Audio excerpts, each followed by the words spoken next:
Ladies and gentlemen, the one and only Raquelinda!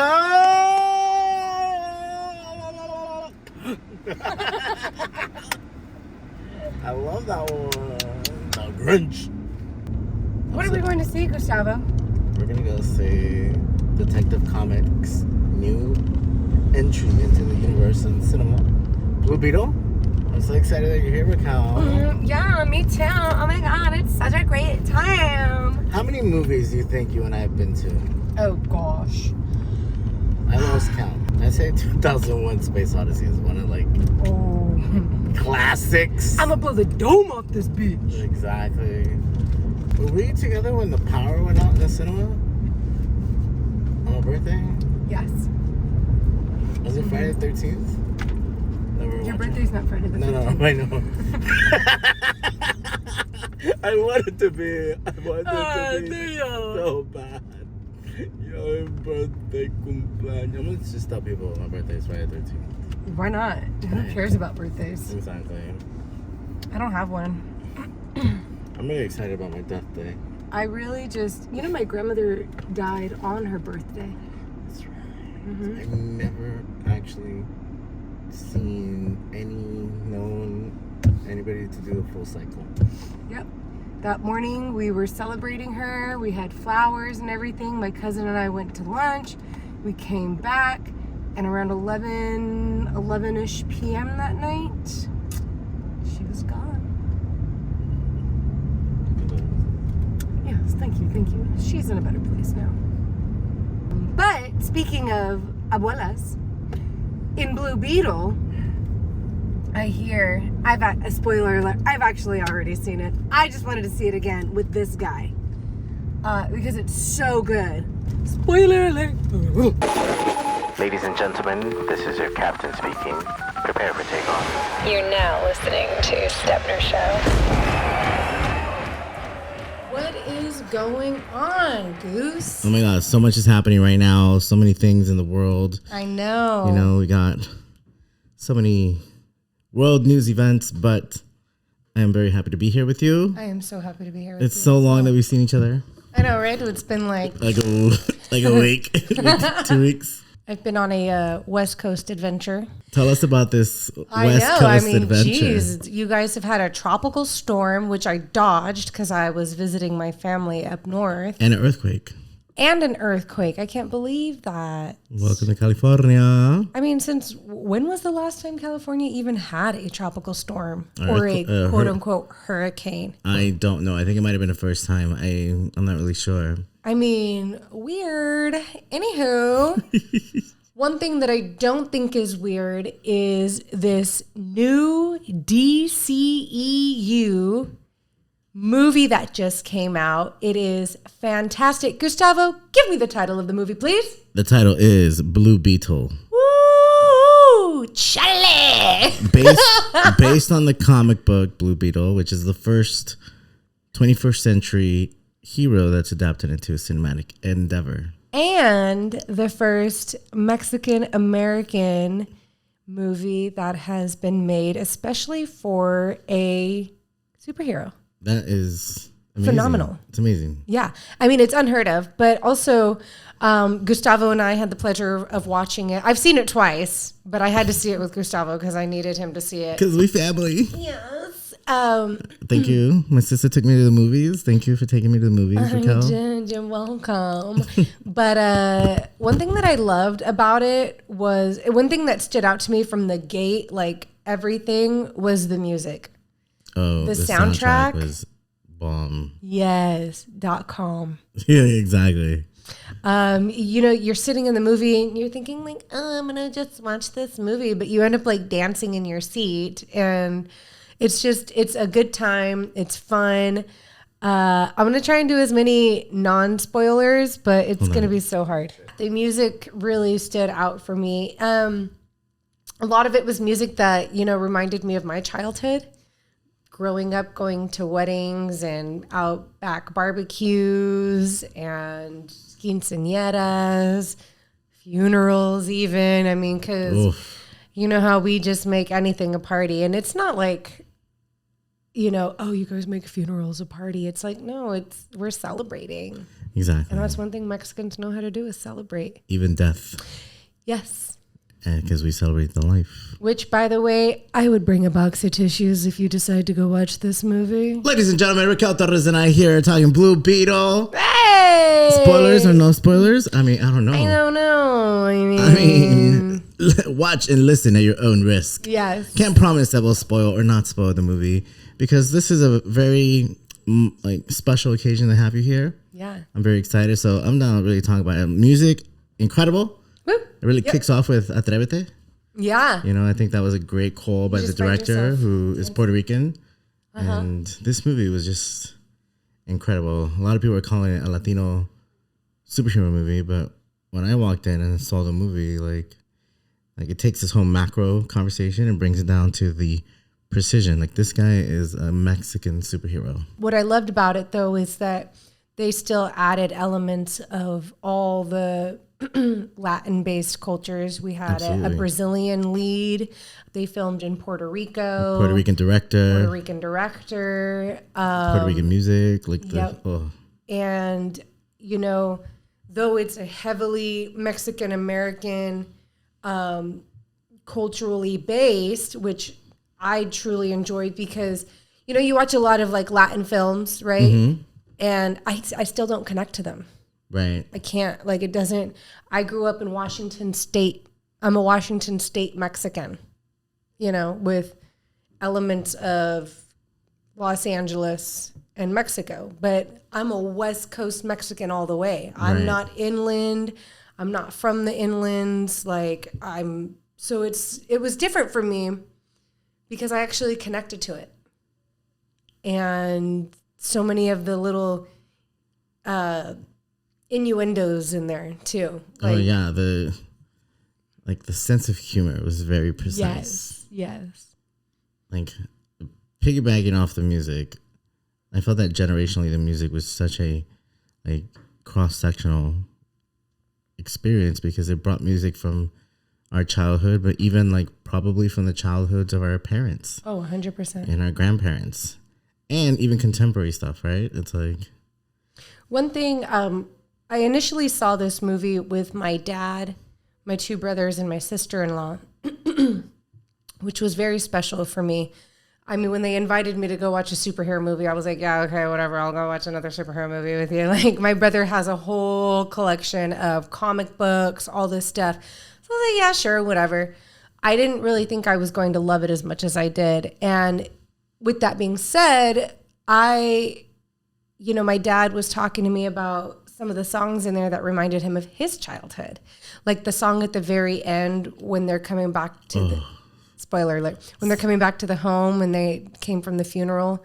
Sabor a mí. Is that what that is? What is it? Sabor a mí, which is the taste of me. Yeah.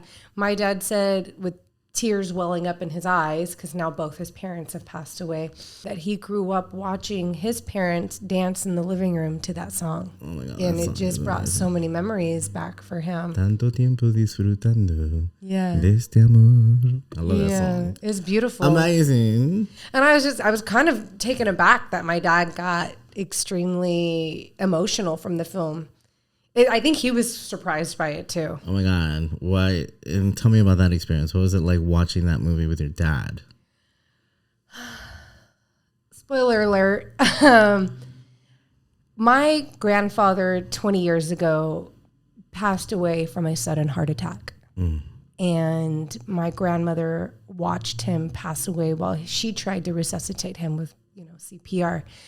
Obviously it didn't work, and he passed away in Mexico, and then we flew his body back to Washington, buried him there, yada, yada, yada. And recently, my grandmother just passed away in January.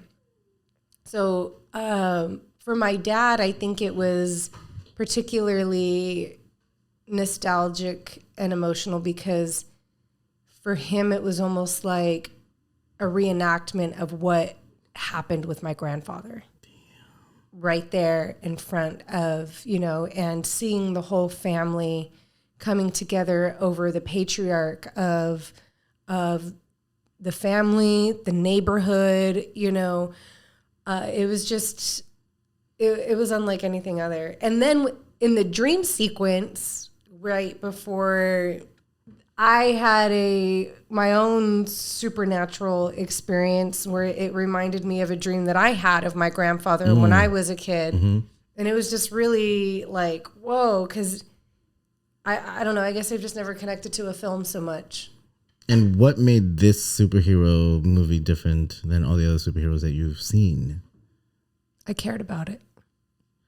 And for me, the reason I cared about it is because what it did in a very unique way is that most superhero movies, the archetype is they go through a transformation, and in that metamorphosis, usually that happens in an isolated experience, right? Mm-hmm. The transformation was in front of the entire family. Yeah. And I was reading that the director made that a deliberate choice because he says that Latino families are nosy and we like to be involved, and the strength of this movie is family. Mm-hmm. Yeah, and I like that you said the strength of this movie because there was a lot of conversation in the film about family and weakness and strengths and all of that. And I do feel that Mexican culture, along with other Latin-based cultures, do really hold family close, near and dear to their hearts, and will do anything for their family. And you really see that in this film. What other things stood out for you in this movie?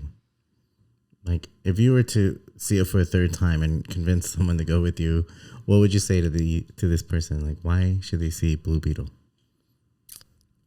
Because it was nice to have representation. I mean, I'm not a big superhero movie fan. I'm not. It's cool, like it's fun, but the action in this too, though, was awesome. And the humor. Oh my God, yes. Oh, the humor is good. Because, sometimes movies try to be humorous. And again, maybe I just connected it more because it, represented a humor that I'm used to. Right. Like the vapor rub to wake up the kid, you know what I mean? With Nana vapor rubbing and yes. He wakes up. It's like everybody is going to know that if you have a grandmother. Mm-hmm. To me, in addition to the whole family unity in the movie, I grew up, I was watching Damiel Alcázar in La Ley de Rhodes. I was watching Adriana Barrera in Amores Perros. So these are Mexican actors that have been working in Mexico, and they're like coming here to work in these movies. And this is really special because I think for me to see people participate on a global story like this is incredible. Again, it's the representation. Mm-hmm. It's the accurate representation. Right. That has been emerging in media for a while, but I think now it's like, bam, in your face, we're here, and when I say emerging, I think of some of the projects that you've worked on in the past that I've had the pleasure of seeing and, coming along for some journeys, and some things that I have seen circulating through the film festivals and whatnot. So it's really nice to finally it's almost like you feel accepted, to really see a big blockbuster box office hit. And it's like, wow. I don't know if I'm getting cynical or jaded, but when I saw that Blue Beetle had, when I saw that Warner Brothers had made this choice, I felt surprised because this is something you don't really see. It's something that we want and yearn for, but I feel like, one, we're always on the margins, mm-hmm. right? We're always playing like the craziest characters. Yeah. But also, in the time where Warner Brothers had gone through a merger and they did crazy moves, and this movie was originally slated to be an HBO Max original. Oh, wow. But it was granted theatrical release, and whoever made that choice, I felt was the correct choice because this movie deserves to be seen on the big screen. 100%. And in IMAX if you can. Yes. I think it would have been really cool for it to be in 3D. What else did you love about the movie? George Lopez. Oh my God. We've all got a crazy uncle like George Lopez. he was really stood out in this movie. I think George Lopez was great. He was a great choice for this movie, and he really is incredible. He really delivers because I feel that he was able to he was a perfect liaison between the older generations and the younger generations because he was an uncle, right? He's obviously part of the older generation, but his humor and his insight was really part of what fueled the entire movie for the younger audience because he dressed like a little boy. Yeah. You know? And acted like one. And his values were like toys, like the truck. The Tacoma was, the nickname of the taco. Which you hear all the time. Exactly. El Taco, which is a taco truck without tacos. But what did you enjoy about Blue Beetle? I enjoyed all the Easter eggs. Tell me about those Easter eggs. Okay, so first of all, this movie is about a scarab. And the grandmother, Nana, she's watching television. And then there's a moment where she's flipping through channels. And in some of those programs that she's watching, there is a shot of Guillermo del Toro's Kronos, which is also a scarab. In that case, it's a scarab vampire. But in both cases, it's a scarab that is symbiotic to its host. So that was a great telegraph. That was a great Easter egg. The other one for me, the big one for me, is the Chapulín Colorado. Oh, yes. To me, like, the red grasshopper is famous around the world, right? And this is an insect who was a superhero with antennas, right? And he had a primary color. His color was red. And humor. And now, once again, we are looking at another insect-type animal who's a hero. This time it's a beetle. Again, with a primary color, blue.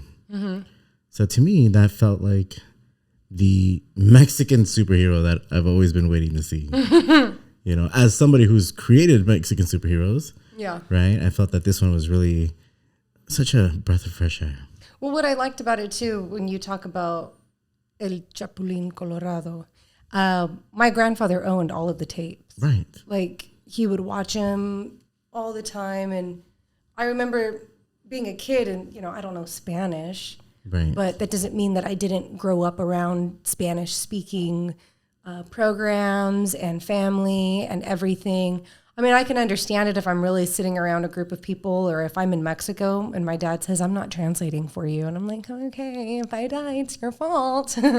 But, I really loved like you said, the little Easter eggs of it. Yes, especially because this movie does such a great job in unifying Mexicans and Mexican Americans, right? There's a huge difference, right? So to see Mexican actors like Damián Alcázar and Adriana Barrera playing in this movie, it's really unifying the continent. Yeah. It's unifying Mexico, it's unifying the United States, which are all part of America, right? North America, the continent.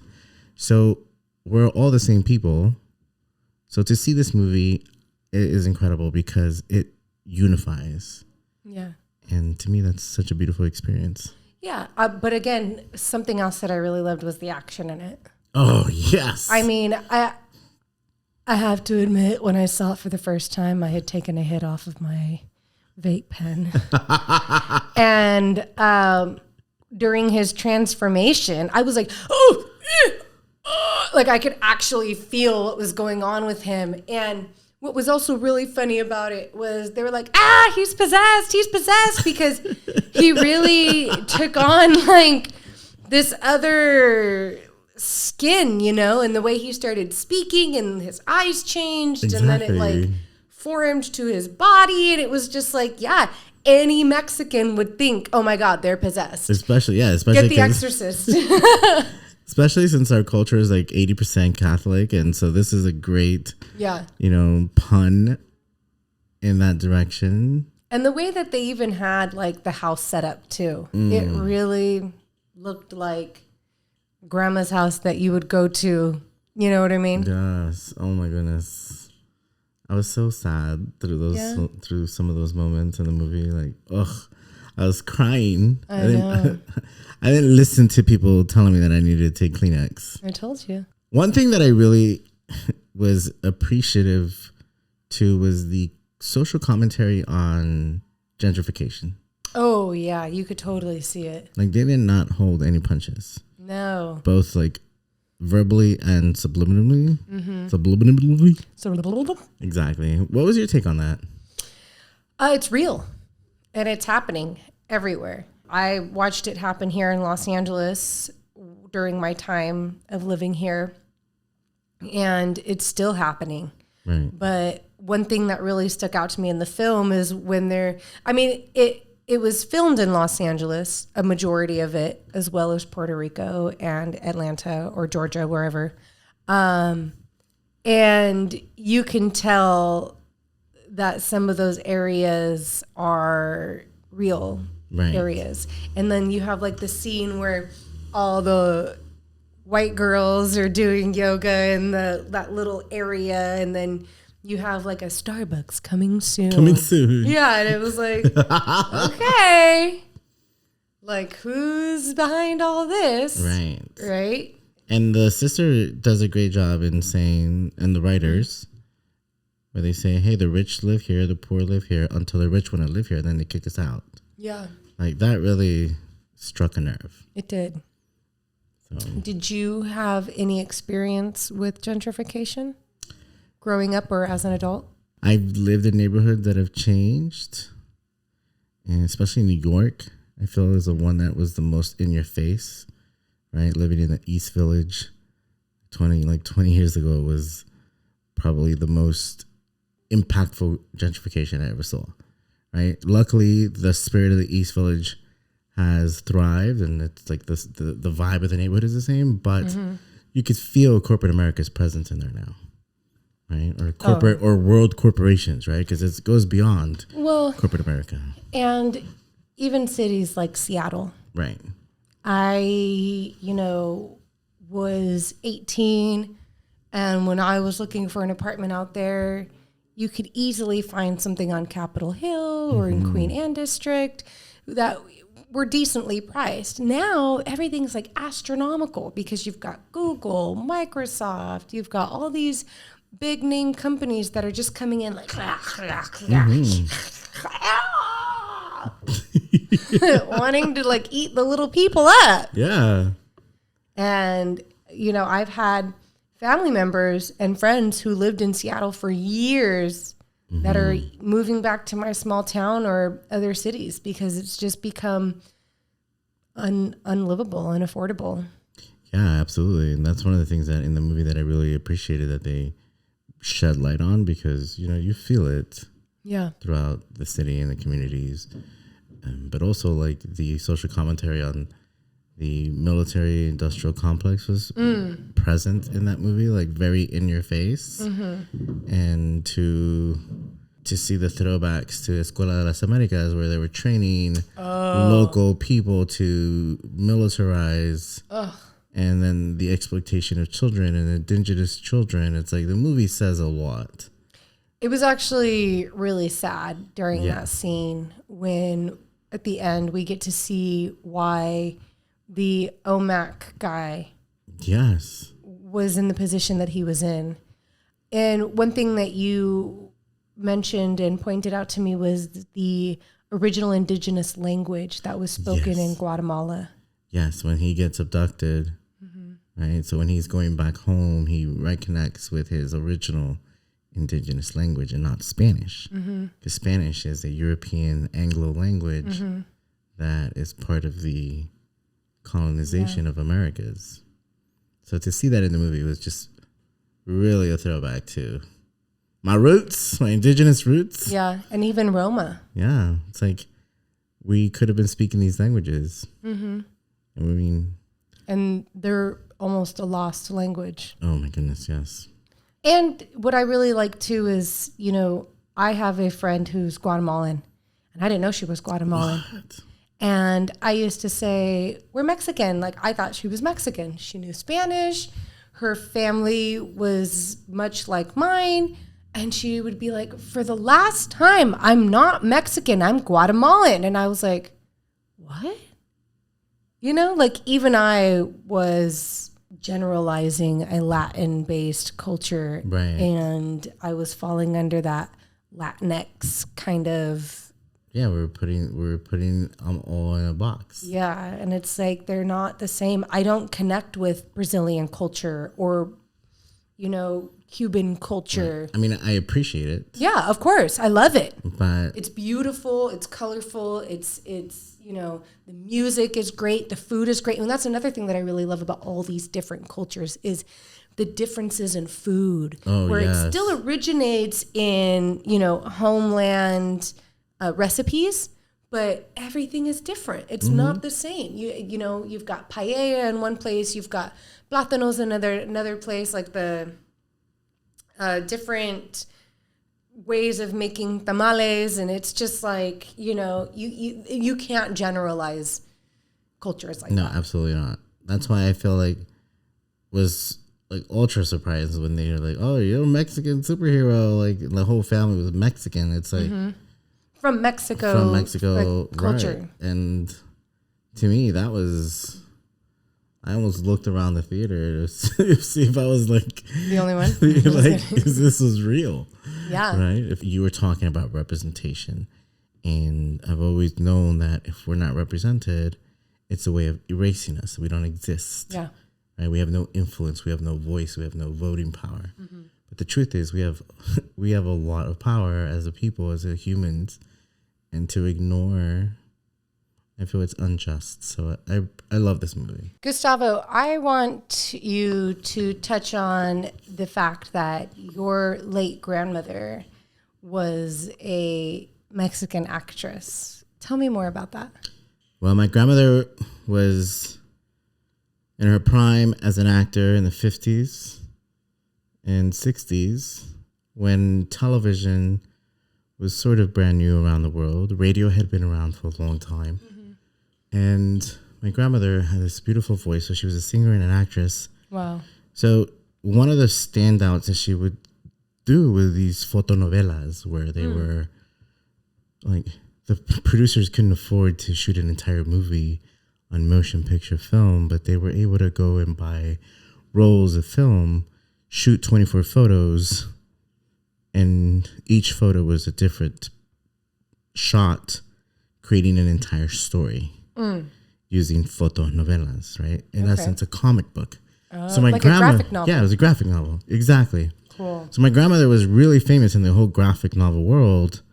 And so without her, I never would have been exposed to the world of show business, the world of spectacles, but also the world of Mexican cinema, right? She really introduced me to a lot of Mexican cinema because I grew up watching a lot of Mexican movies.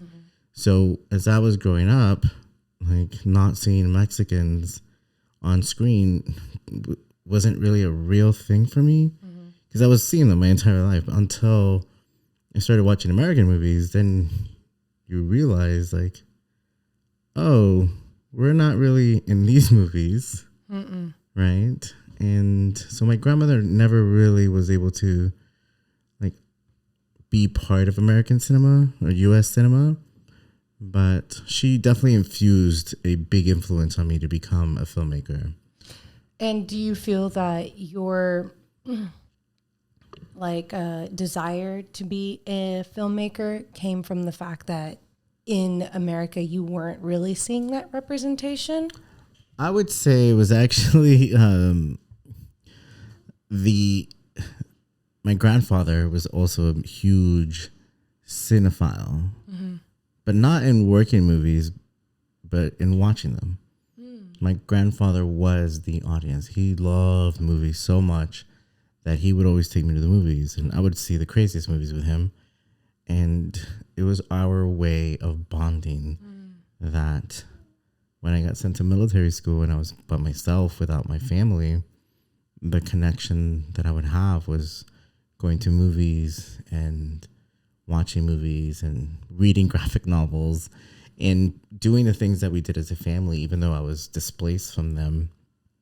So when it came time to pick a vocation, becoming a filmmaker felt like the most natural thing because one, I didn't know I could actually do that as a career, right? It's not until you do the research and you learn about it, right? So, but without knowing that it's possible, you don't really know that it's possible. Luckily, I saw El Mariachi as a kid, right? Robert Rodriguez. Yeah.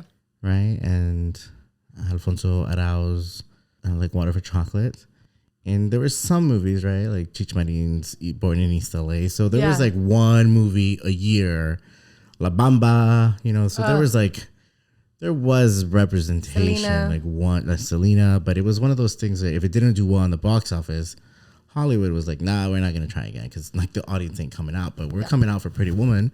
We're coming out for all these other movies. So I wonder how my family would have reacted seeing Blue Beetle. I wonder, because what I loved about Blue Beetle, it's not just in a world where we're watching all these movies like the Avengers and the universe and this whole class of heroes together fighting one common villain, you know, to see just one hero rise. It's a little bit more rare these days, but to have the entire family, so the entire family becomes that class of heroes. The father has the most heroic act in the whole movie. Yeah. Right? And then the grandmother steps up, the sister, the mother, like all these Rudy, all these family members in Blue Beetle are in a way a form of the Justice League, right? Where it's like these ensemble heroes together working as a unit. And I think that that's what was really beautiful about this film was that the ensemble really kicked it up. Yes. I also found interesting all of the microaggression racism where it was like, Sanchez, bring me this. Sanchez, that. My name's not Sanchez. It's Francisco Cesar Marino. De la Cruz. Yeah. And, you know, you see him turn. Yeah. Because he's like, you know, fuck this. If I'm not going to be... What am I working for you for? You can't even respect me. And then when he was like, hi, my name's Jaime. And she's like, okay, Jamie, go sit over there. Oh, yeah. That made my screen crawl. Oh, gosh. Well, and it's like, my name, Raquel. Everyone calls me Rachel. And I'm like, you know, at this day and age, I'll answer to it because I'm just so tired of correcting people. I mean, even Siri gets my name wrong. So, well, think about it, right? Your name, Raquel, has a Q, but the origin of it comes from the CH, which in Italian, a CH is a hard K sound. Like Cristina, Raquel, Christian, right? oh, But when it comes to Americans. or English speaking, Yeah. it becomes a che, like chocolate. Yeah. I know that you have some family history in the circus as well. In Mexico. Yeah. So what's Tell me actually about your influence in like the world of the spectacles. well, what's actually really cool about this film in particular too is it actually brings both of my cultures together, right? You have Mexican American culture, which really I grew up in, but my history is my family owned a circus in Mexico. And within that circus was a woman who migrated from Egypt. And she was a gypsy of sorts. I don't really know her. She was one of the great grandmothers. And she joined my family circus, fell in love, and had babies. Wow. And what I thought was really cool is growing up, I was so enamored by Egyptian culture for so long. Like I don't know what it was. I don't know why. And it wasn't until my early 20s that I actually found out I had Egyptian blood and Egyptian heritage. So again, my connection to this film is so much more because you have the scarab, which is ancient Egyptian, they worshipped the scarab. And I grew up watching The Mummy. I grew up watching all of those kind of... Yeah. And that's actually my favorite ride at Universal Studios. And so for me, it's always just been a natural, innate thing for me. Performing comes naturally. And I don't know if that comes from it being in my heritage or if it comes from growing up poor, like the family in the movie, and having humor be the only thing that keeps you together and going, you know, within your family. Being able to take something that could be demonized and glamorize it with humor. Yeah. You know what I mean? Just to keep it light. Because if we were really to be depressed about our lives, fuck, Mexicans would be depressed. Oh my goodness. You know, that's one of the things. Thank you for saying that about seeing your heritage up there, like Egyptian influence and Mexicans. But one of the things that I really loved about the movie was regardless of the challenges and hardships the family was facing, right? You had the father who had a heart attack that they mentioned in the first act. They lost the business. They're on the verge of losing the house. The optimism of the father was incredible. It's like he was just so heartwarming that no matter what was happening, it was like, everything's gonna be fine. I'm fine. I'm fine. You know? Yeah. When I see Blue Beetle, the nostalgia of family really just echoes into the chambers of my heart. Bing, bang, pow, Blue Beetle. Out in cinemas now. Yes. Go watch it. Starring Cholo Maridueña. Any final comments? What did I miss? Anything else to close us out? Favorite song in Blue Beetle? Bitty Bitty Bum Bum.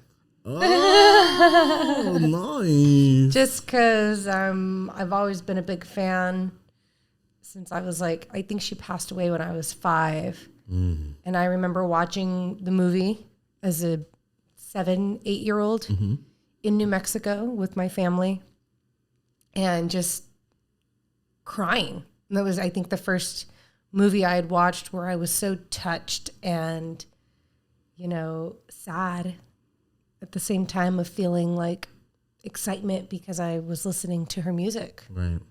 And I feel what they really did a great job in the soundtrack was not only did they have music that speaks to our souls, but it also advances the narrative. It advances story, right? Like the use of Cypress Hill, Motley Crue, and so many more that just augments the whole experience. Well, and what I like about it too is, you know, my 7-year-old niece, she didn't grow up with Selena like that, but my aunt has introduced her to the music. So now if she goes and watches this movie, she could be like, oh, I know that song. Yeah. You know, she can connect to it as a child, whereas all the other films that she's watching, all you hear is the shitty rap music that's out these days, you know, that have no depth by any means, like rap music used to, like Cypress Hill. Exactly. And, you know, even like the Sugar Hill Gang and all these other rich rappers from the original times, they rapped about real stuff. Music back in the day was a way of expression. Right. Now it's like a way of hypnotism. Is that what it's called? Programming.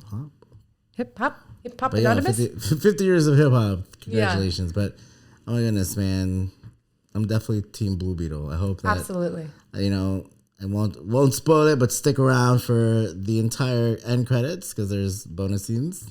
Yeah, 2 bonus scenes. I missed it the first time, saw it the second time. Also, didn't you say that Blue Beetle knocked Barbie off of the #1 spot for box office hit? Yes. I mean, come on, people. Exactly. Blue Beetle. Let's go, Viva la Mexico! Blue knocked out Pink. It was amazing. Blue Beetle takes top spot in the box office. Very excited about that. Also, I thought it was kind of funny that the hero and the villain are blue and red.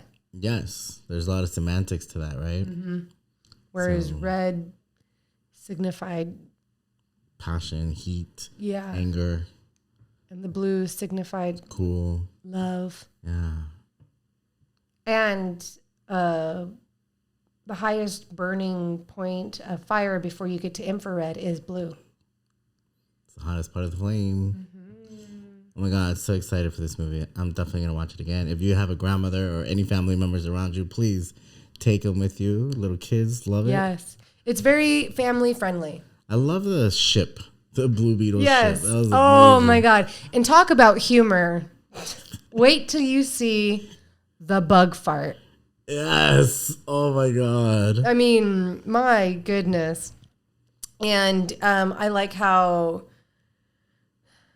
Jenny Cord and her father's relationship with Blue Beetle was, you see like a picture of her at the end and it says Jenny's Kabloom Experiment 1 or something like that. The bubblegum. Yeah, the Kabloom bubblegum. And it's like, wow, she really was involved with it. And for that to be ripped away from her at such a young age and then be reunited again through some third-party strangers, just, you know, I couldn't imagine what that character was going through, even though it's not real. But still, you feel like a sense like there's so many people who get disconnected from their parents. Right. And reunited in some way. And ultimately what I loved about Blue Beetle was that once he had this power, like he didn't want it. He wanted to get it off of him and all he wanted to be was with his family. Mm-hmm. And he was selected, right? But it's not like he took this power and felt like he should fight crime, right? Every step of the way was to just reinforce his only goal was to protect his family. And I really liked how he made a stand on I'm not a killer. And he never did. Yeah. He never did. He used his weapons in a way of restraining than killing. Spoiler alerts. Shout out to Becky G for being the voice of... Oh, yeah. That was pretty crazy. Yeah, that makes so much sense, though, you know? Does it? To me, it does. Becky G's a singer. She's known for her voice. True. Right? And, like, because what I found surprising was when the actual scarab, Khadija, started speaking Spanish. And... Oh, that's right. That's when I wondered who is doing the voice of the scarab for Khadija. And then I found out it was Becky G. And I felt like, hey, it makes sense that a singer would be driving the voice of this ancient alien technology. Yeah. No, I loved it. It was great. Raquel, thank you so much for taking me to the movies. I loved, if I could spend one day with you and if you and I are going to the movies, it feels like such the perfect day. Very decadent. Thank you. I love you so much. Love you too. Thank you for being my family. High five. Blue Beetle out in cinemas now.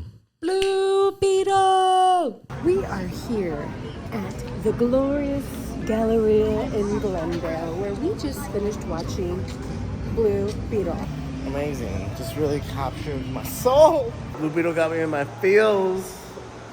That movie was phenomenal. It was Made me cry. It was Mexcellence.